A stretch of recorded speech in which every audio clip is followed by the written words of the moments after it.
बेगूसराय में भारत रत्न पूर्व प्रधानमंत्री अटल बिहारी वाजपेयी की जयंती के मौके पर उनकी जयंती पर देश भर में श्रद्धांजलि दी जाएगी। बता दें कि अटल बिहारी वाजपेयी की आज 99वीं जयंती है। बीजेपी के देश भर के मुख्यालय में श्रद्धांजलि कार्यक्रम और सभा का आयोजन होना है।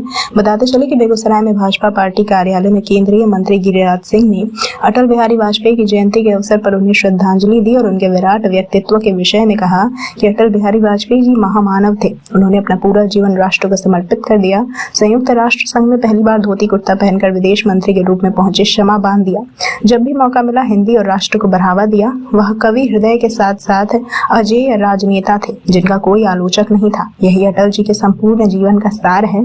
अटल जी पूरी जिंदगी पार्टी और राष्ट्र के लिए समर्पित रहे, लेकिन राजनीतिक जीवन में सदा अजेय रहे। सुशासन देश दिवस के हम अपनी उनकी जयंती को मनाते हैं। अटल जी सुचिता के उपासक थे। ई गवर्नेंस के रूप में हमने उनके जन्म दिवस को स्वीकारा और पूरा देश सुशासन दिवस के रूप में याद कर रहा है। याद किया जा रहा है अटल जी की जन्म जयंती के अवसर पर मैं इतना ही कहूँगा कि अटल जी एक महामानव थे और पूरा जीवन राष्ट्र को समर्पित था। आपको याद होगा कि जब पहली बार धोती कुर्ता पहन करके संयुक्त राष्ट्र संघ में हिंदी का विदेश मंत्री के नाते, विपक्ष के नाते जब भी इनको मौका मिला, ये हिंदी को बढ़ावा दिया, राष्ट्र के संस्कृति को बढ़ावा दिया।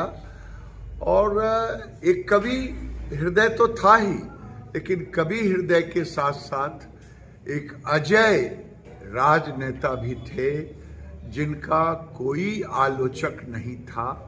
यही अटल जी के संपूर्ण जीवन का सार है कि अटल जी पूरी जिंदगी राष्ट्र के लिए समर्पित रहे, पार्टी के लिए समर्पित रहे, लेकिन राजनीतिक जीवन में एक अजेय के रूप में रहे। कोई इनका आलोचक नहीं था। सुशासन के रूप में हमने मनाया है सरकार ने, क्योंकि अटल जी एक सुचिता के बहुत बड़े उपासक थे। उसके तो अनुशासन के रूप में ई गवर्नेंस जो है, इसको हमने अटल जी के जन्मदिन के रूप में 25 को हमने इसे स्वीकारा है और पूरे देश में हम इसे सुशासन दिवस के रूप में ही मनाने का काम करते हैं।